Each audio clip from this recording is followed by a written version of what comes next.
The print-on-demand and digital product markets are expanding rapidly, yet the failure rate for new sellers remains exceptionally high. The problem usually starts on day one. Sellers build their businesses on infrastructure that contradicts their actual skills and resources.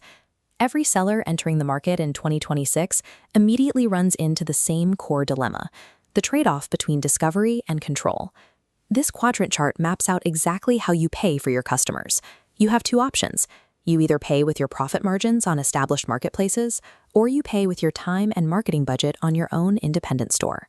Down in the bottom left are the zero-friction marketplaces, like Amazon Merch. You spend very little effort acquiring traffic, but you accept low brand control and thin profit margins. In the center is the algorithmic middle ground, Etsy.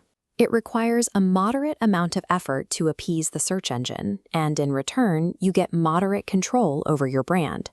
Finally, up in the top right are independent storefronts like Shopify.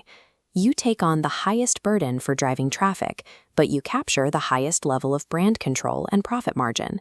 We are going to skip the generic top 5 platforms to make money online lists. Instead, we need to analyze the exact math and trade-offs of these 3 paths, so you can match your strategy to the capital and time you actually have. If your platform choice clashes with your financial reality, you are fighting an uphill battle against your own business model before you even upload your first design.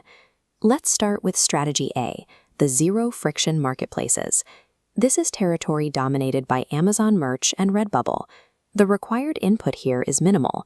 You upload raw designs, attach some basic keywords, and hit publish. The outcome is massive scale. You immediately place your products in front of hundreds of millions of active buyers who are already searching with their wallets out. You also carry zero upfront fulfillment costs and handle zero customer service. The platform prints, ships, and deals with the returns. But there is a heavy trade-off. You surrender control over your brand. You do not get the customer's email address, and you get zero data to use for retargeting later. This stacked bar chart breaks down the exact financial reality of a typical $15.99 apparel sale on these platforms. The marketplace consumes almost the entire purchase price for production and their own fees, leaving you fighting for a tiny $1.93 sliver at the very top. You also carry platform risk. A minor policy infraction or a misunderstood copyright claim can trigger an instant, permanent account termination. Marketplaces are rented land. You are trading long-term business security and high margins in exchange for immediate, effortless traffic. That brings us to strategy B, the algorithmic middle ground. This is Etsy. The input required here is highly specific. You have to master semantic SEO, using natural language keywords that match exactly how buyers talk, and maintain a flawless listing quality score. You also face a logistical hurdle.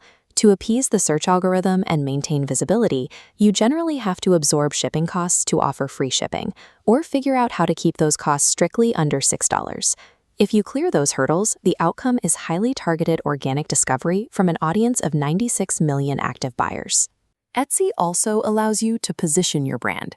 You can charge a premium for items positioned as authentic or ethically sourced, easily integrating with eco-friendly suppliers like Depop or Printful. But the trade-off here is structural. Etsy aggressively taxes your success. This line graph illustrates what happens as a store scales. As your sales volume, the green line, goes up, Etsy's 6.5% transaction fee, combined with constant per-listing charges, the red line, rises aggressively right alongside it. The gap between your gross revenue and your actual profit physically compresses. Etsy solves the audience problem, but their percentage-based fee structure and their lock on customer data structurally prevent you from maximizing your profit margins at high volumes. Finally, we have strategy C, independent storefronts like Shopify. The outcome here is ownership. You have brand control, an email list you actually own, and higher margins at scale. Your financial input changes completely. There are no per-listing charges and no 6.5% transaction fees. You pay a flat monthly subscription rate. The massive, often ignored trade-off here is isolation. A newly built Shopify storefront brings you exactly zero organic traffic. You have to drive external traffic by building an audience on TikTok, optimizing Pinterest pins, or paying for advertising. Without a rigorous funded marketing strategy, Even the best-looking Shopify store will sit empty and generate zero sales.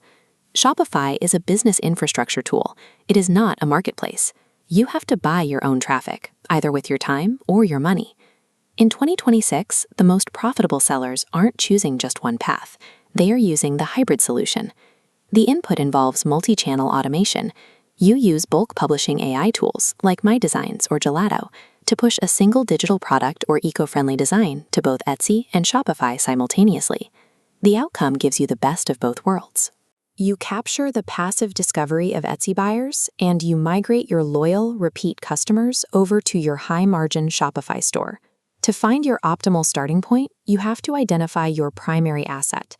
If you are an absolute beginner with limited time, no existing audience, and no marketing budget, follow the branch toward zero-friction marketplaces. Accept the low margins. Use this phase as a risk-free testing ground to learn what designs actually convert before you spend your own money. If you have a specific brand aesthetic and some time, but you lack an external traffic source, follow the path towards Etsy. Use Etsy's organic reach to build momentum. Just be meticulous with your math, calculating your prices against their 6.5% fee structure to ensure you actually turn a profit.